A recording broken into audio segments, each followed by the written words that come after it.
الحمد لله رب العالمين والصلاة والسلام على خاتم النبيين وعلى آله وصحبه اجمعین۔ روزے کی اصل حقیقت یہ ہے کہ روزے دار کھانا پینا اور شہوت کو ترک کرنے کے ساتھ ساتھ تمام لغویات اور بری باتوں سے اجتناب کرے اور تمام خوبیوں سے اپنے آپ کو آراستہ کر لے۔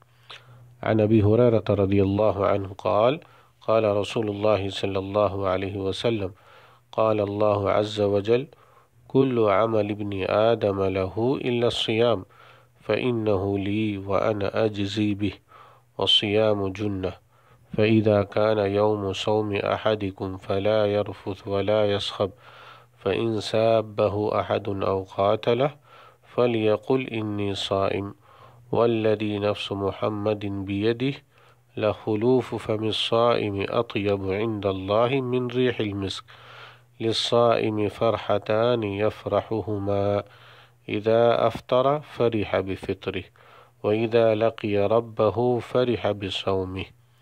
ابو ہریرہ رضی اللہ عنہ سے روایت ہے، رسول اللہ صلی اللہ علیہ وسلم نے فرمایا کہ اللہ تعالیٰ نے فرمایا ہے، انسان کا ہر عمل اس کے لیے ہے سوائے روزے کے کہ وہ صرف میرے لیے ہے اور میں ہی اس کی جزا دوں گا۔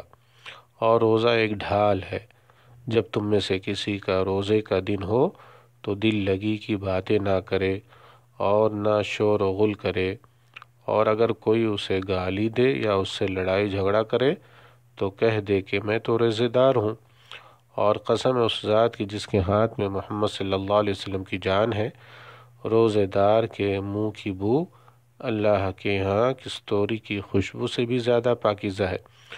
روزے دار کے لیے دو خوشی کے موقع ہیں جن میں وہ خوش ہوتا ہے۔ جب وہ روزہ افطار کرتا ہے تو اپنے روزہ کھولنے سے خوش ہوتا ہے، اور جب اپنے رب سے ملے گا تو اس کی جزا دیکھ کر اپنے روزے سے خوش ہوگا۔ رواہ البخاری و مسلم۔ اللہ تعالی اعلم۔ السلام علیکم ورحمۃ اللہ وبرکاتہ۔